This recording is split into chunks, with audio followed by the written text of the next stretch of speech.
Your subconscious mind and harmonious human relations. आपका अवचेतन मन और सामंजस्यपूर्ण मानवीय संबंध। इस बुक की स्टडी करते समय आप यह सीखते हैं कि आपका सबकॉन्शियस माइंड एक रिकॉर्डिंग मशीन की तरह है। उस पर जो भी असर पड़ता है उसे ईमानदारी से रिप्रोड्यूस करता है। यही कारण है कि ह्यूमन रिलेशंस में गोल्डन रूल को लागू किया जाता है। मैथ्यू 7:12 में लिखा है, जो भी चीजें आप चाहते हैं कि लोग आपके साथ करें, वही आप उनके साथ करें। इसका एक आउटर और एक इनर मीनिंग है। इनर मीनिंग के अनुसार आप जिस तरह से चाहते हैं कि लोग आपके बारे में सोचें, उसी तरह से आप उनके बारे में सोचें। आप चाहते हैं कि लोग आपके प्रति कैसा महसूस करें, वैसे ही आप उनके प्रति महसूस करें।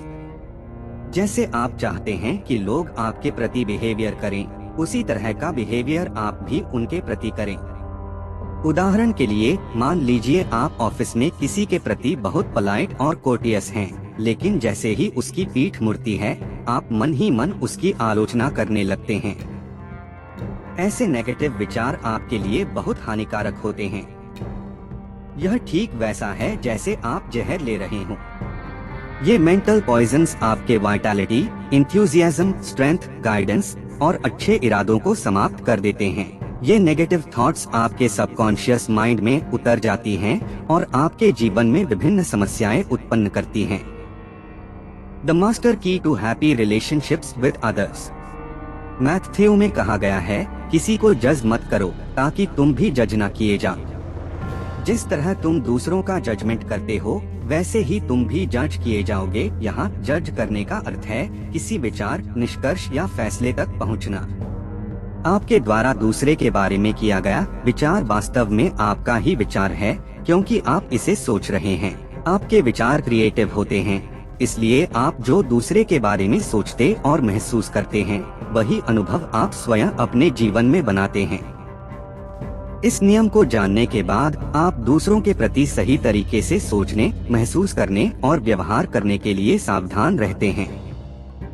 ये सेंटेंस आपको जीवन के कठिनाइयों से मुक्त करने का मार्ग दिखाते हैं और आपकी इंडिविजुअल प्रॉब्लम्स का सलूशन भी देते हैं। And with what measure ye mete, it shall be measured to you. Again, आप जो अच्छाई दूसरों के लिए करते हैं वही अच्छाई आपके पास लौट कर आती है, और जो बुराई आप दूसरों के साथ करते हैं वह भी किसी न किसी रूप में आपके पास वापस लौटती है। यदि कोई व्यक्ति दूसरों के साथ चीटिंग करता है तो वह वास्तव में खुद के साथ ही धोखा कर रहा होता है। उसकी गिल्ट और लॉस की फीलिंग्स निश्चित रूप से किसी न किसी रूप में उसकी ओर वापस लौटती है। उसका सबकॉन्शियस माइंड उसके मेंटल एक्ट को रिकॉर्ड करता है और उसकी मेंटल इंटेंशन के अकॉर्डिंग रिएक्ट करता है। आपका सबकॉन्शियस माइंड निष्पक्ष होता है। वह न किसी व्यक्ति को देखता है और न किसी धार्मिक मान्यता का सम्मान करता है। यह न तो किसी के लिए काइंड होता है और न ही हर्ट करने की सोच रखने वाला। आप दूसरों के प्रति जैसा सोचते, महसूस करते और व्यवहार करते हैं वही आपके पास वापस लौटता है। समाचार पढ़कर उसे गुस्सा आने लगा। The daily headlines made him sick. अब खुद को देखना शुरू करें। पीपल, कंडीशंस और सर्कमस्टेंसेस के प्रति अपनी रिएक्शंस का अवलोकन करें। आप डेली की न्यूज और इवेंट्स पर कैसे रिस्पॉन्ड करते हैं? एक लेडी ने बताया कि उसका पति जब भी कुछ सर्टन न्यूज़पेपर के कॉलम पढ़ता है तो गुस्से में भर जाता है। उस एंगर और दबी हुई नाराजगी के कारण उसमें ब्लीडिंग अल्सर्स उत्पन्न हो गए और उसके डॉक्टर ने उसे इमोशनल रिकंडीशनिंग का सुझाव दिया। मैंने इस व्यक्ति को अपने पास बुलाया और उसे बताया कि उसका माइंड कैसे वर्क करता है। मैंने उसे समझाया कि दूसरों की ऐसी बातों पर गुस्सा करना जिनसे वह डिसएग्री है एक इमोशनली इमैच्योर प्रतिक्रिया है। धीरे धीरे उसे समझ में आने लगा कि उसे न्यूज़पेपर के राइटर को खुद को एक्सप्रेस करने की आजादी देनी चाहिए, चाहे वह पॉलिटिकली, रिलीजियसली या किसी अन्य दृष्टिकोण से डिसएग्री ही क्यों न हो। जैसे राइटर को अपनी बात कहने की फ्रीडम है, वैसे ही वह भी अपने विचार को लेटर के थ्रू व्यक्त कर सकता है। उसने सीखा कि डिसएग्री होने पर भी वह असभ्य हुए बिना अपनी राय रख सकता है। उसने एक सिंपल ट्रूथ को समझा कि जो भी व्यक्ति कुछ कहता या करता है, उसका असर उसी की रिएक्शन पर निर्भर करता है। इस एक्सप्लेनेशन से उसे बहुत राहत मिली और उसने पाया कि थोड़ी प्रैक्टिस के बाद वह अपने सुबह के गुस्से पर काबू पा सकता है। उसकी पत्नी ने मुझे बाद में बताया कि अब वह उन लेखों को पढ़कर हंसता है और वे उसे परेशान नहीं करते। उसकी इमोशनल पॉइस और सेरेनिटी के कारण उसके अल्सर्स ठीक हो गए हैं। I hate women but I like men। एक प्राइवेट सेक्रेटरी ऑफिस की कुछ महिलाओं के प्रति बहुत बेटर फीलिंग्स रखती थी क्योंकि वे उसके बारे में गॉसिप कर रही थीं और झूठ फैला रही थीं। उसने माना कि उसे महिलाओं से नफरत है, पर मर्द उसे पसंद हैं। मैंने पाया कि वह अपने से नीचे काम करने वाली लड़कियों से बहुत ही रुखे और कठोर स्वर में बात करती थी और उसकी यह लैंग्वेज लोगों को इरिटेट महसूस कराती थी। उसने बताया कि वे लड़कियां उसे परेशान करने में एंजॉय करती थीं। अगर किसी ऑफिस या फैक्ट्री के सभी लोग आपको परेशान करते हैं, तो क्या यह संभावना नहीं है कि यह आपकी खुद की सबकॉन्शियस मेंटालिटी के कारण हो सकता है? हमें पता है कि कुत्ते भी हमारे सबकॉन्शियस फीलिंग्स को महसूस कर सकते हैं और उसी के अनुसार रिएक्ट करते हैं। कई अनडिसिप्लिन्ड लोग भी इसी प्रकार सेंसिटिव होते हैं। मैंने इस सेक्रेटरी को एक प्रेयर करने का सजेशन दिया। मैंने उसे समझाया कि जब वह स्पिरिचुअल वैल्यूज के साथ खुद को जोड़ने लगेगी और लाइफ के ट्रूथ को समझना शुरू करेगी, तब उसका वॉइस, मैनरिज्म्स और महिलाओं के प्रति उसकी नफरत गायब हो जाएगी। उसे यह जानकर आश्चर्य हुआ कि हेट की इमोशन व्यक्ति के स्पीच, एक्शंस, राइटिंग्स और लाइफ के सभी फेजेस में झलकती है। प्रार्थना कुछ इस प्रकार थी: मैं लविंगली, क्वाइटली और पीसफुली सोचती, बोलती और काम करती हूँ। मैं अब उन सभी लड़कियों के लिए लव, पीस, टॉलरेंस और काइंडनेस को रेडिएट करती हूँ जिन्होंने मुझे क्रिटिसाइज किया और मेरे बारे में गॉसिप की। मैं अपनी थॉट्स को पीस, हार्मनी और गुडविल पर केंद्रित करती हूँ। जब भी मैं नेगेटिवली रिएक्ट करने वाली होती हूँ, तो मैं अपने आप से फर्मली से कहती हूँ, मैं अपने अंदर के हार्मनी, हेल्थ और पीस के प्रिंसिपल के आधार पर सोचने, बोलने और कार्य करने जा रही हूँ। क्रिएटिव इंटेलिजेंस मुझे हर जगह गाइड करती है। इस प्रार्थना की प्रैक्टिस करने से उसका जीवन बदल गया। उसे एहसास हुआ कि बदलाव करने वाली सिर्फ वह खुद है। सभी क्रिटिसिज्म और अननॉयंस समाप्त हो गए और वह लड़कियां उसकी जीवन यात्रा में कोवर्कर्स और फ्रेंड्स बन गईं। उसकी इनर स्पीच उसके प्रमोशन में रुकावट बनी। Inner speech held back his promotion. एक दिन एक सेल्समैन मुझसे मिलने आया और उसने अपनी कठिनाइयों के बारे में बताया जो उसे अपने सेल्स मैनेजर के साथ काम करते समय होती थीं। वह 10 साल से कंपनी में था, लेकिन उसे कोई प्रमोशन या पहचान नहीं मिली थी। उसने मुझे अपने सेल्स फिगर्स दिखाए जो उसके टेरिटोरी के अन्य लोगों की तुलना में ज्यादा थे। उसने कहा कि सेल्स मैनेजर उसे पसंद नहीं करता, उसे अनजस्टली ट्रीट करता है और अक्सर उसकी सजेशंस का मजाक उड़ाता है। मैंने उसे समझाया कि यह सिचुएशन शायद उसकी अपनी मेंटालिटी के कारण उत्पन्न हुई है और उसका अपने मैनेजर के प्रति नजरिया ही इस बिहेवियर को आकर्षित कर रहा है। जो माप आप दूसरों के लिए करते हैं, वही आपके लिए भी मापा जाएगा। उसकी मेंटल मेजर या कॉन्सेप्ट में उसका सेल्स मैनेजर कठोर और तुनक मिजाज था। वह मैनेजर के प्रति कड़वाहट और दुश्मनी से भरा हुआ था। अपने वर्क प्लेस की ओर जाते समय वह मन ही मन मैनेजर के प्रति क्रिटिसिज्म, मेंटल आर्ग्यूमेंट्स और कठोर शब्दों का यूज करता था। जो विचार हम दूसरों के बारे में मन में रखते हैं, वही हमें वापस मिलता है। इस सेल्समैन को एहसास हुआ कि उसका इनर स्पीच बहुत डिस्ट्रक्टिव था। उसके इंटेंसिटी और नेगेटिव थॉट्स उसके सबकॉन्शियस माइंड में घर कर चुके थे, जो उसके बॉस के प्रति नेगेटिविटी के साथ साथ अन्य पर्सनल, फिजिकल और इमोशनल डिसऑर्डर्स का कारण बन रहे थे। I am the only thinker in my universe. मैं जो अपने बॉस के बारे में सोचता हूँ, उसके लिए मैं जिम्मेदार हूँ। मेरा सेल्स मैनेजर मेरी थॉट्स के लिए जिम्मेदार नहीं है। मैं किसी पर्सन, प्लेस या किसी भी चीज को यह पावर नहीं दूंगा कि वे मुझे परेशान या डिस्टर्ब कर सकें। मैं अपने बॉस के लिए health, success, peace of mind और हैप्पीनेस की कामना करता हूँ। मैं उसे सच्चे दिल से शुभकामनाएं देता हूँ और मुझे पता है कि उसे हर मार्ग में डिवाइनली गाइडेंस प्राप्त है। वह इस प्रार्थना को धीरे धीरे, क्वाइटली और फीलिंग के साथ दोहराता था। उसने इसे अपने माइंड को एक गार्डन के रूप में देखा, वहाँ जो कुछ वह प्लांट करता है वह फसल के रूप में वापस लौटता है। साथ ही मैंने उसे सोने से पहले मेंटल मूवी बनाने की प्रैक्टिस करने की सलाह दी। उसने इमेजिनेशन की कि उसका सेल्स मैनेजर उसे उसके फाइन वर्क के लिए बधाई दे रहा है, उसकी मेहनत और जोश की प्रशंसा कर रहा है। उसने इस इमेजिनेशन को रियलिस्टिक महसूस किया, उसके साथ हाथ मिलाया, उसकी आवाज का टोन सुना और उसके मुस्कुराने की इमेज बनाई। हर रात वह इस मेंटल पिक्चर की प्रैक्टिस करता रहा, यह जानते हुए कि उसका सबकॉन्शियस माइंड इस इमेज को अपनाएगा। धीरे धीरे यह इमेज उसके सबकॉन्शियस में गहराई से बैठ गई।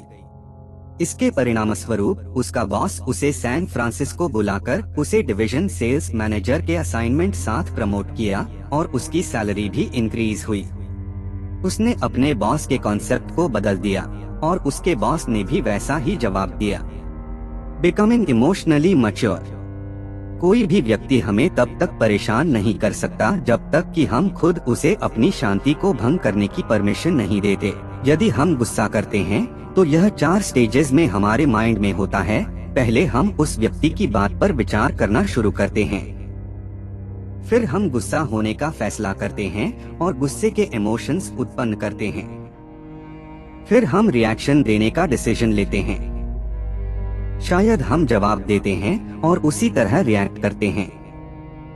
हम यह देख सकते हैं कि थॉट, इमोशन, रिएक्शन और एक्शन सभी काम हमारे माइंड में ही होते हैं।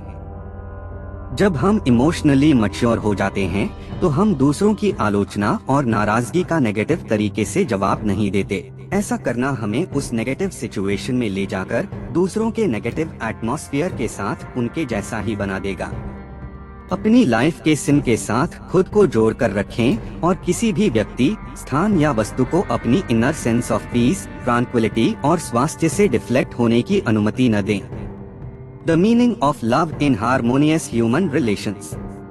सिगमंड फ्रायड, ऑस्ट्रिया के प्रसिद्ध साइकोएनालिसिस्ट ने कहा कि यदि व्यक्ति में प्यार नहीं है तो उसकी पर्सनालिटी बीमार हो जाती है और धीरे धीरे नष्ट हो जाता है।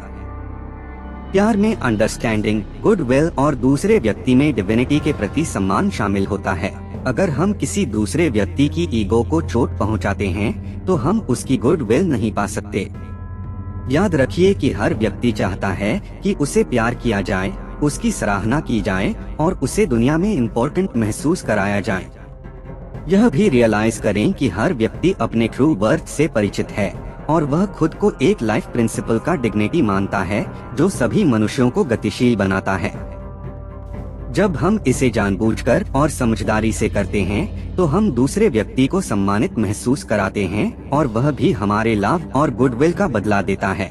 He hated audiences। एक एक्टर ने बताया कि जब उसने पहली बार स्टेज पर कदम रखा तो ऑडियंस ने उसे हूट किया और नापसंदगी जताई। उसने एक्सेप्ट किया कि न केवल नाटक खराब लिखा गया था बल्कि वह खुद भी अच्छा प्रदर्शन नहीं कर पाया था। इस एक्सपीरियंस ने उसे ऑडियंसेस के प्रति नफरत से भर दिया। कई महीनों तक उसने ऑडियंसेस को नेगेटिविटी में याद किया। उसने एक्टिंग छोड़ दी और 1 साल के लिए ड्रग स्टोर में काम करने लगा। फिर एक दिन उसके दोस्त ने उसे न्यूयॉर्क के टाउन हॉल में एक लेक्चर सुनने के लिए इनवाइट किया जिसका टाइटल था अपने साथ कैसे तालमेल बिठाएं, how to get along with ourselves. इस लेक्चर ने उसकी जिंदगी बदल दी।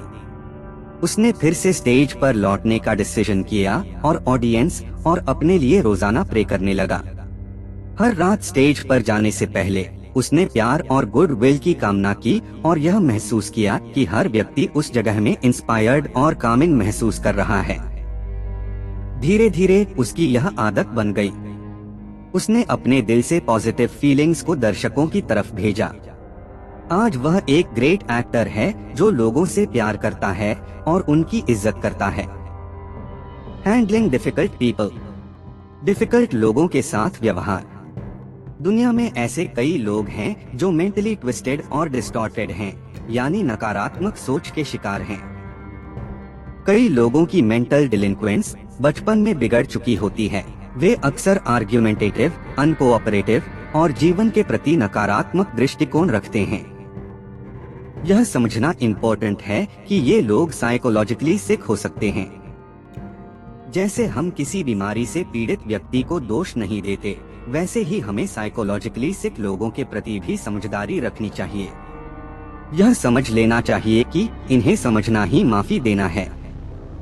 दुखी लोग दूसरों को अपने स्तर पर खींचना चाहते हैं। Misery loves company.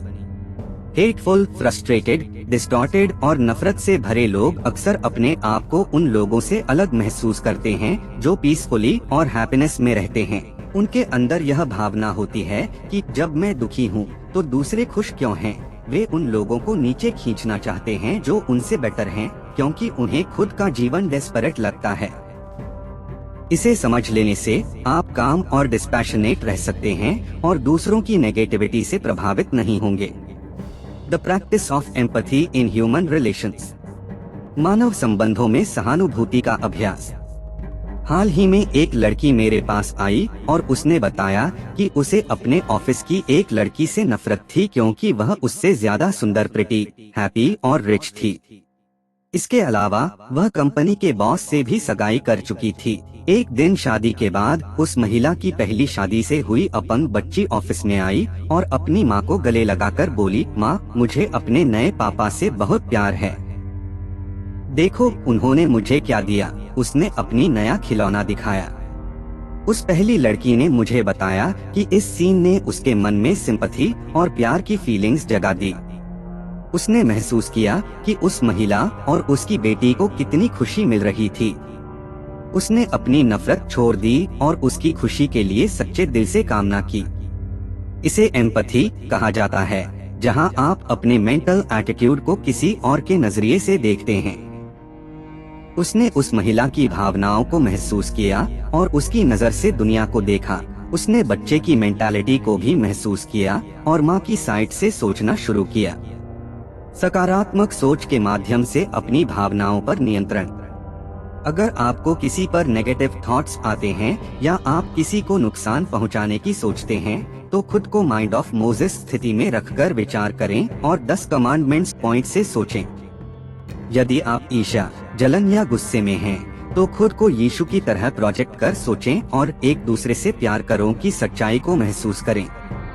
इससे आपको अपने अंदर लव और गुडविल की फीलिंग होगी। शांति और समझदारी के साथ जीवन में संतुलन बनाए रखें।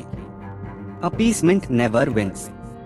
कभी कभी लोग आपके सामने गुस्सा, आंसू या टेंशन का नाटक करके अपनी बात मनवाना चाहते हैं। ऐसे लोग अपनी इच्छाएं पूरी करने के लिए आपको मेंटली कंट्रोल्ड करने की कोशिश करते हैं, लेकिन आपको परसेवरेंस, दृढ़ता के साथ इस तरह की स्थितियों में शांत और अडिग रहना चाहिए। यह इम्पोर्टेंट है कि आप अपने स्पिरिचुअल वैल्यूज और एटर्नल वेरिटीज के प्रति सच्चे बने रहें और किसी को भी आपको आपके एम से विचलित न करने दें। आप इस दुनिया में अपने टैलेंट को एक्सप्रेस करने और ह्यूमैनिटी सर्व करने के लिए आए हैं। अपनी मेंटल पीस, हैप्पीनेस और संतोष को प्राथमिकता देते हुए आगे बढ़े। Summary of the chapter. 1. आपका सबकॉन्शियस माइंड आपकी सोच को दोहराता है। दूसरों के बारे में अच्छी सोच रखें, क्योंकि आप अपने बारे में अच्छी सोच रखते हैं। 2. नेगेटिव थॉट्स आपको मेंटल प्रिजन में रखते हैं, इसलिए कभी भी किसी के बारे में वैसा न सोचें जो आप अपने बारे में नहीं सोच सकते। आप केवल अपने यूनिवर्स में थिंकर हैं, आपकी थॉट्स क्रिएटिव हैं। 3. आपका माइंड एक क्रिएटिव मीडियम है, इसलिए जिस तरह से आप दूसरों के बारे में सोचते और महसूस करते हैं, वही आपके जीवन में घटित होता है। ये एक गोल्डन रूल है, जैसे आप चाहते हैं कि दूसरे आपके बारे में सोचें, वैसे ही उनके बारे में सोचें। 4. दूसरों को धोखा देने से खुद को हानि पहुंचती है। आपके माइंड के अंदर के नेगेटिव थॉट्स, फीलिंग्स आपके लिए लॉस और प्रॉब्लम्स लेकर आती हैं। जो कुछ भी आप दूसरों के लिए करते हैं, एक्चुअली में वह आप अपने लिए कर रहे हो। 5 दूसरों के प्रति काइंडनेस, लव और गुड विल भेजें। ये सभी गुण कई गुना बढ़कर आपके पास वापस आएंगे। 6 आपकी सोच के लिए आप ही जिम्मेदार हैं। दूसरे आपके बारे में क्या सोचते हैं यह आप तय नहीं कर सकते, लेकिन आप अपने विचारों के माध्यम से उनके प्रति पॉजिटिव थिंकिंग रख सकते हैं। 7 इमोशनली मैच्योर बने और दूसरों को भी अपने विचार रखने की परमिशन दें। जैसे आपको अपने विचार रखने का अधिकार है, वैसे ही उन्हें भी है। 8 जानवर आपकी फियर वाइब्रेशंस को महसूस कर सकते हैं और इसलिए रिएक्ट करते हैं। अगर आप उनसे प्यार करोगे तो वो कभी भी आपको हार्म नहीं करेंगे। इसी तरह कुछ लोग भी आपके नेगेटिव थॉट्स और पॉजिटिव थॉट्स पहचान सकते हैं। 9 आपकी इनर स्पीच आपके संबंधों में झलकती है। आपके अंदर की बातें दूसरों के बिहेवियर में दिखाई देती हैं। 10 दूसरों के लिए वही विश करें जो आप खुद के लिए करते हैं। यह हार्मोनियस ह्यूमन रिलेशंस का मंत्र है। 11 अपने एम्प्लॉयर के प्रति पॉजिटिव नजरिया रखें। यह माने कि वह लॉ ऑफ लव और सहयोग के नियमों का पालन कर रहा है। 12 कोई भी आपको परेशान नहीं कर सकता जब तक आप अनुमति न दें। आपका थॉट क्रिएटिव है। अगर कोई आपको गलत कहे तो भी आप दूसरों के प्रति ब्लेसिंग्स की कामना कर सकते हैं। 13 सभी से प्रेम रखें। प्रेम का अर्थ है समझदारी, सद्भावना और दूसरों की आत्मा का सम्मान करना। 14 जिस तरह आप अनहेल्थी या बीमार व्यक्ति से घृणा नहीं करते बल्कि करुणा रखते हैं, उसी प्रकार मेंटली नेगेटिव थॉट्स वाले लोगों के प्रति भी सहानुभूति रखें। 15 दूसरों की सफलता में खुशी मनाएं। ऐसा करने से आप अपने जीवन में भी सफलता को आमंत्रित करते हैं। 16 किसी के इमोशनल सीन्स और टेंट्रम्स में न फंसे। Do not be a doorman. वो करें जो सही हो। आपकी आइडियल और मेंटल पीस का नजरिया आपके जीवन में गुडविल, पीस और ट्रूथ लाता है। अंततः आपका जीवन लाभ और करुणा से भरा होना चाहिए। हर व्यक्ति को वही देना चाहिए जो आप खुद के लिए चाहते हैं, हेल्थ, हैप्पीनेस और जीवन की सभी अच्छी चीजें।